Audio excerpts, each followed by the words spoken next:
청취자님, 최고급 사양을 자랑하는 최신형 스마트폰을 딱 샀는데 그 통신사 전파가 전혀 안 잡히는 사각지대에 덩그러니 놓였다고 한번 상상해 보시죠. 아, 그거 상상만 해도 진짜 답답한데요? 그렇죠.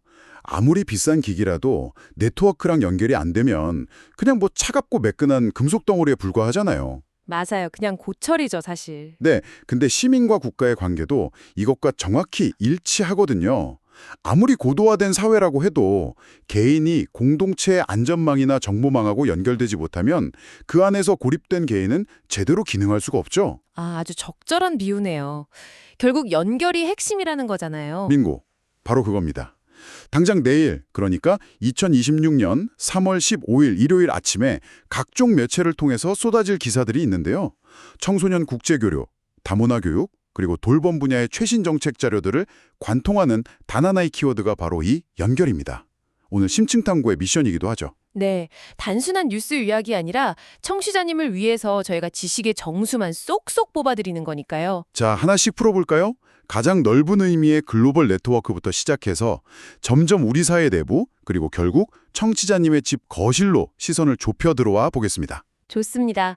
그럼 공간과 디지털을 아우르는 청소년들의 새로운 연결 방식부터 짚어보는 게 좋겠네요. 네, 국제교류 이야기죠? 맞습니다. 3월 13일에 경기도에서 발표한 2026년 청소년 국제교류 사업을 보면요. 전통적인 물리적 연결이 여전히 엄청 강력하게 작동하고 있다는 걸 알 수 있거든요. 구체적으로 어떤 일정인지 설명 좀 해주시죠. 당장 오는 5월에 고등학생 33명이 중국 광동성하고 장수성으로 파견이 되고요. 중학생 연령대는 하반기에 파견될 예정입니다. 아, 직접 가는 거군요. 가서 뭐 관광하고 오는 건가요? 아니요. 단순히 해외 명소 구경하는 관광성 일정이 절대 아닙니다. 현지 학생들하고 직접 부딪히면서 공동 프로젝트를 수행하는 그런 실질적인 교류의 방점이 딱 찍혀 있어요. 와, 10대 시절에 물리적인 국경을 딱 넘어서 전혀 다른 문화권의 또래들하고 호흡해본다는 거, 그거 진짜 세계관을 통째로 뒤흔드는 경험이잖아요. 그렇죠. 평생 가는 기억이죠. 그런데 흥미로운 건요, 이렇게 직접 발로 뛰는 아날로그 여권 방식의 교류와 함께 그냥 내 교실에 앉아서 세계와 연결되는 디지털 교류가 동시에 엄청난 규모로 확장되고 있다는 점입니다. 아, 교육부 발표 말씀하시는 거죠? 네, 맞아요.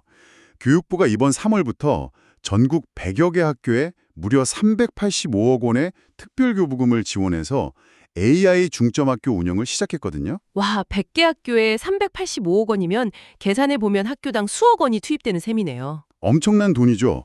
근데 이 예산이 정확히 어떤 인프라를 구축하는 데 쓰이는 건가요? 태블릿 PC 사주는 건 아닐 테고요. 핵심은 교실이라는 그 물리적 공간의 한계를 기술로 완전히 지워버리는 겁니다. 방금 말씀하신 것처럼 단순히 학생들한테 태블릿 PC 나눠주고 끝나는 수준이 아니에요. 그럼요. 실시간 통번역 AI 솔루션이라던가 고화질 화상 협업 시스템, 그리고 글로벌 프로젝트 학습 플랫폼, 이런 걸 아예 통째로 구축하는 데 투입되는 거죠. 아, 그러니까 인프라 자체를 갈아엎는 거네요. 맞습니다. 과거의 국제교류가 1년에 한 번, 그것도 선발된 소수의 학생만 해외에 다녀오는 일회성 이벤트였다면요. 네네. 이제는 부산에 있는 중학생이 매일 아침 뉴욕이나 파리의 또래 학생들하고 AI 통번역 지원을 받으면서 기후변화, 지역 문제 이런 걸 토론하는 상시적인 일상으로 바뀌는 겁니다. 와, 상시적인 일상. 교실 벽이 완전히 투명해지는 셈이네요. 아까 광둥성으로 떠나는 33명의 학생들처럼 직접 국경을 넘는 것도 중요하지만 나머지 수만 명의 학생들도 매일 365일 글로벌 네트워크망에 딱 접속해 있을 수 있다는 거군요. 바로 그겁니다. 여기에 더해서 지역사회 공간 자체가 교류의 허브로 변모하는 사례도 있더라고요. 대구 사례 말씀하시는 건가요? 네, 대구 동성로 프로젝트 일환으로 중앙팔출소 인근에 조성되는 청년 문화 다목적 공간이 딱 그 대표적인 케이스죠. 여기서 정말 흥미로운 점은 해외로 나가는 교류만큼이나 이미 우리 지역사회 안에 들어와 있는 세계와의 연결도 무척 중요하다는 걸 보여준다는 거예요. 그렇죠. 이미 우리 주변에 외국인 유학생들이 엄청 많잖아요. 맞아요.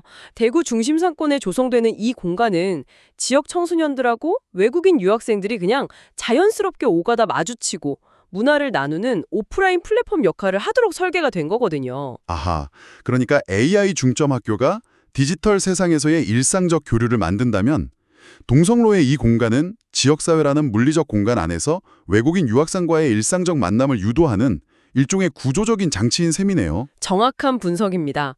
자, 해외의 학생들, 그리고 한국에 온 유학생들과의 교류를 살펴봤는데요. 시선을 조금 더 우리 일상 속으로 확 당겨 볼게요. 이미 우리 사회의 구성원이 된 다문화 가정을 한번 보죠. 새학기 다문화 교육 쪽 지원이요? 정말 흥미로워지는 부분은 바로 여기입니다. 새학기를 맞아서 서울 자치구들 움직임이 아주 분주하거든요. 용산구는 결혼 이민자를 대상으로 AI 챗봇을 활용해서 자녀의 학교 알림이를 해석하고 또 학습을 지도하는 교육을 시작했어요. 최첨단이네요. 그렇죠. 그런데 반면에 노원구는 다배움이라는 사업을 하는데 학생한테는 한글하고 수학을 가르치고 학부모한테는 알림장 확인법을 코칭하고 있더라고요. 네, 언어 장벽이라는 이 거대한 단절을 극복하기 위해서 자치구들이 정말 다각도로 접근하고 있는 거죠. 근데 전문가님, 잠깐만요. 제가 여기서 약간 의문이 드는 게요. 한쪽에서는 최첨단 AI 챗봇으로 실시간 통번역을 하면서 학교 공지사항을 막 해독을 하는데 바로 옆에서는 부모님들한테 90년대 감성의 종이 알림장 확인법을 사람을 직접 붙여서 코칭하고 있잖아요. 네네, 그렇죠. 챗봇으로 최첨단 교육을 하는 시대에 알림장 확인법이라는 아주 기본적인 걸 코칭한다는 게 간극이 너무 큰 거 아닌가요? 과연 최첨단 AI가 교육 격차의 근본적인 해결책이 될 수 있을까요? 아, 굉장히 날카로운 질문이신데 그 간극이 바로 기술이 가진 맹점입니다. 맹점이요? 네, AI가 아무리 정확하게 내일 준비물을 수습관과 도화지입니다 라고 번역을 딱 해준다고 쳐볼게요. 네. 그런데 한국의 초등교육 시스템이나 그 알림장 문화 자체를 전혀 모르는 외국인 부모님한테는 그 완벽하게 번역된 문장조차 그냥 맥락이 뚝 끊긴 정보에 불과하거든요. 아, 수수깡이 뭔지 안다고 해서 해결되는 게 아니라는 거군요. 그렇죠. 알림장이 단순하게 준비물을 적어오는 용도를 넘어서 담임교사하고 학부모가 소통하는 가장 1차적인 채널이라는 그 문화적 맥락을 이해해야 하는 거죠. 아하, 그러니까 단순히 텍스트를 자국어로 쓱 바꾸는 번역의 문제가 아니라 한국 학교라는 이 독특한 시스템의 작동 원리 자체를 이해시키는 과정이 반드시 필요한 거군요. 바로 그겁니다. 그렇기 때문에 기술이라는 뼈대 위에 사람의 코칭이라는 근육이 튼튼하게 붙어야 해요. 비유가 확 와닿네요. AI가 언어의 장벽을 빠르게 훅 허물어주는 도구라면 노원구의 알림장 코칭 같은 이런 아날로그적인 개입은 부모가 그 도구를 적극적으로 활용해서 아이의 학교 생활에 실질적으로 참여하게 만드는 이른바 마지막 1마일을 완성하는 작업인 거죠. 라스트 마일이요? 아, 기술하고 행정 시스템이 완벽하게 양동작전을 펼쳐서 다문화 가정을 우리 공교육망에 단단히 결속시키는 거네요. 맞습니다. 그런데 이 연결이라는 게 교육을 넘어서 생존과 직결된 주거나 의료 분야로 가면 디테일이 훨씬 더 절박해지더라고요. 생존의 문제니까요. 강북구 사례가 눈에 확 띄던데 임대차 계약서에 국의 언어로 번역된 자동 스탬프를 도입했대요. 아, 전세 사기 예방 조치 말씀이시죠? 네, 맞아요. 사실 우리 같은 내국인들한테도 근저당이나 확정일자 이런 부동산 용어는 솔직히 외계어에 가깝잖아요. 저도 계약서 볼 때마다 머리 아파요. 그러니까요. 외국인 주민들한테 계약서는 그야말로 정보 비대칭의 극치일 텐데 지자체가 보증금을 딱 지킬 수 있는 핵심 권리 조항들을 국의 국어 스탬프로 쾅 찍어주는 거잖아요. 네, 이걸 통해서 진짜 억울하게 주거 안전망에서 튕겨나가는 일을 막아주는 거네요. 맞아요. 그리고 영등포구에서 하고 있는 의료 통번역사 양성 과정도 완전히 같은 맥락입니다. 의료 통번역사요. 일반 통역이 아니라. 네, 병원에서 증상을 정확히 설명을 못하면 제대로 된 치료를 받을 수가 없잖아요.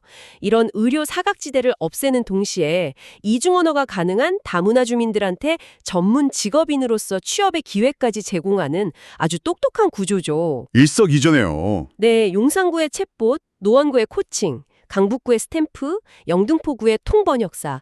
이게 그냥 막 흩어져 있는 단순 복지 혜택이 아닙니다. 그럼요. 언어랑 정보의 비대칭 때문에 사회 밖으로 막 밀려날 위기에 처한 사람들을 우리 사회의 가장 핵심적인 시스템 한가운데로 확 끌어당기는 생명줄 같은 구조적 밧줄이라고 보셔야 해요. 와, 구조적 밧줄, 기술과 맞춤의 함정이 언어 장벽을 어떻게 허물어가는지 진짜 확실히 확인했습니다.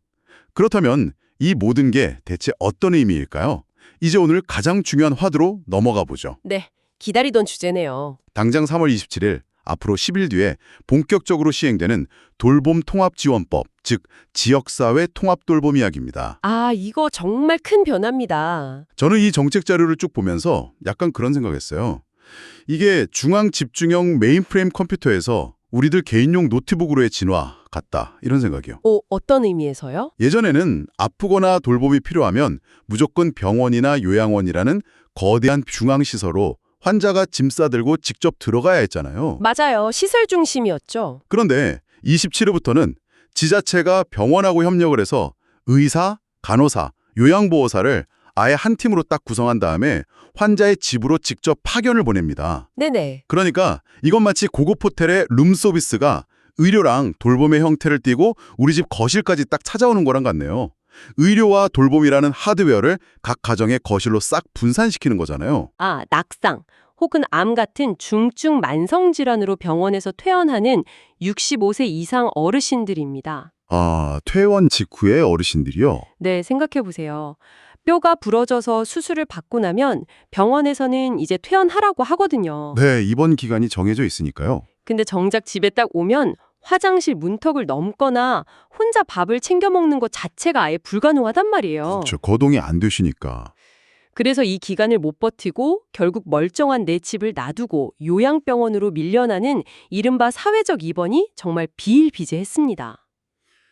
통합돌봄은 바로 이 악순환의 고리를 끊어내는 아주 중요한 작업이에요. 아, 듣고 보니 정말 필요한 정책인데 그런데 전문가님 제가 상식적으로 딱 생각을 해보면요.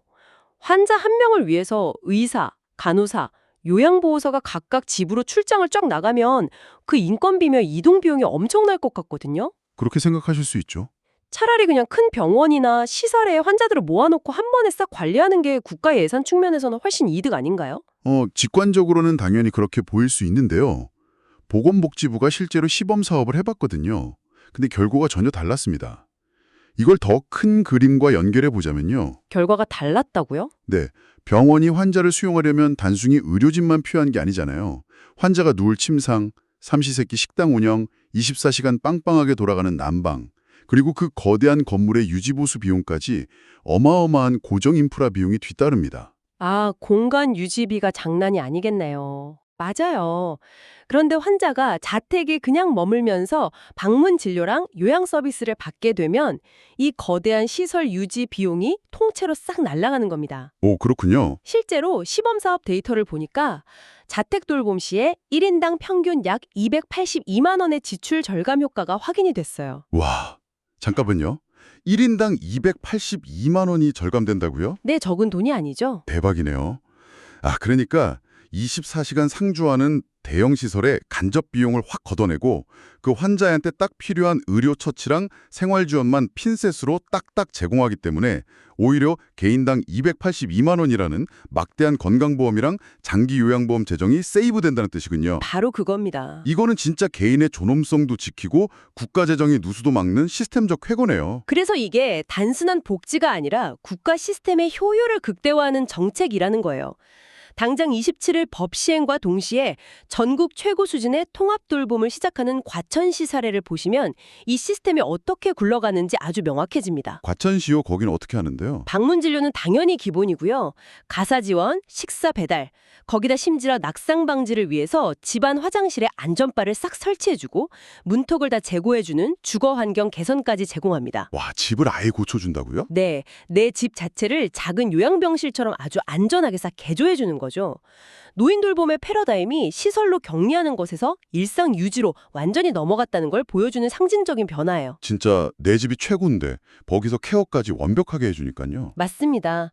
그리고 돌봄의 빈틈을 메우는 이 거대한 네트워크는 당연히 노인뿐만 아니라 아동에게도 똑같이 적용됩니다. 아동 돌봄 쪽도 변화가 있군요. 네, 올해부터 늘봄학교가 크게 확대됐잖아요. 근데 그러다 보니까 오히려 사각지대로 살짝 밀려났던 초등학교 3학년 학생 전원에게 연간 50만 원의 방과후 바우처가 지급되는 것도 다 같은 맥락이죠. 전 세대를 아우르는 돌봄망이 완성되는 그림입니다. 초등학교 3학년 바우처?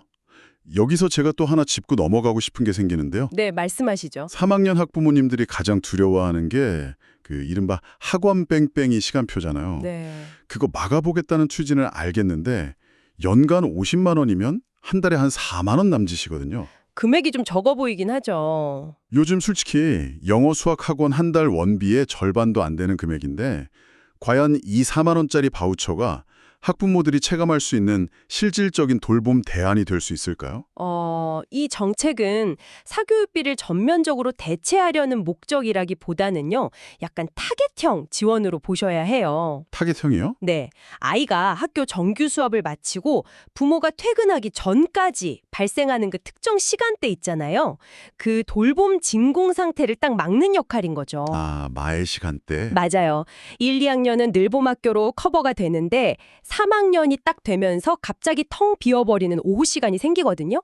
그 시간에 아이들을 지역의 예체능 학원이나 방과후 학교 프로그램 같은 안전한 커뮤니티 공간에 딱 붙잡아 두기 위한 일종의 마중물 성격의 예산이라고 보시면 됩니다. 아하, 비용 전액 보조가 아니라 그 연결을 이어주는 끊어지지 않는 끈 같은 거군요. 네, 이 연결고리가 한번 툭 끊어지면 결국 부모 중 한 명, 주로 여성의 경력 단절로 직결되기 때문에 이건 정말 중요한 문제입니다. 맞아요. 누군가는 일을 그만둬야 하니까요. 청취자님, 오늘 우리가 다룬 이 방대한 이야기들 한번 정리해 볼까요? 광동성으로 직접 국경을 넘는 학생들, 그리고 교실을 뉴욕에 딱 연결해주는 AI 중점 학교, 네. 챗봇과 종이 알림장 코칭으로 언어 장벽을 아주 세밀하게 부수는 다문화 교육, 그리고 당장 27일부터 내 집 거실로 찾아오는 룸 서비스 같은 의료 돌봄망과 아이들을 위한 방과후 바우처까지 정말 많은 이야기들을 나눴네요. 이 모든 정책들이 막 복잡해 보이지만 결국 오늘 이야기 들으시면서 청취자님과 어떻게 연결되는지 그 실체가 딱 보이실 겁니다. 맞아요. 피부에 와닿으실 거예요. 청취자님이 매달 아주 성실하게 납부하시는 그 세금이요. 지자체랑 첨단 기술이라는 필터를 싹 거쳐서 내 이웃의 생존을 돕고 내 아이의 텅 빈 방과후 시간을 지켜주잖아요. 네, 아주 중요한 안전망이죠. 그리고 중국에는 훗날 내가 늙고 병들었을 때 시설에 갇히는 게 아니라 내가 평생 살아온 아주 익숙한 내 방 침대에서 존엄하게 회복할 수 있도록 지탱해주는 아주 거대한 인프라로 되돌아오고 있다는 사실 말입니다. 왜 우리가 이 뉴스들에 관심을 가져야 하는지 아시겠죠? 네. 행정과 기술이 정말 촘촘하게 엮어낸 이 국가적 네트워크망은 분명 우리 사회의 효율과 안전을 극대화하고 있습니다. 그렇죠. 하지만 오늘 탐구를 마무리하면서 이는 아주 중요한 질문을 하나 던집니다. 청취자님 스스로 한 번쯤 깊게 곱씹어 볼 만한 문제인데요. 오, 어떤 질문인가요? 지자체 의료팀이 알아서 앞집 어르신을 위해 주기적으로 방문을 하고요. 또 최첨단 AI가 옆집 다문화 가족의 모든 번역을 완벽하게 다 처리해주는 시대잖아요. 네, 시스템이 다 해주는 시대죠. 그런데 이렇게 굿다의 개입과 시스템이 완벽해 가까워질수록 역설적으로 우리가 직접 서로의 문을 똑똑 두드리고 밥은 드셨냐고 안부를 묻는 그 인간 고유의 이웃 간의 정이나 공동체적 책임감은 점점 시스템 뒤로 숨어버리고 옅어지는 건 아닐까요? 시스템이 완벽해질수록 개인이 이웃을 돌봐야 할 책임감은 줄어드는 역설이네요. 효율적인 시스템이 우리의 일상을 안전하게 딱 받쳐줄수록 나와 내 이웃 사이의 정서적인 거리는 오히려 멀어질 수 있다는 아주 묵직한 통찰입니다. 네, 한 번쯤 생각해봐야 할 문제죠. 진짜 그러네요.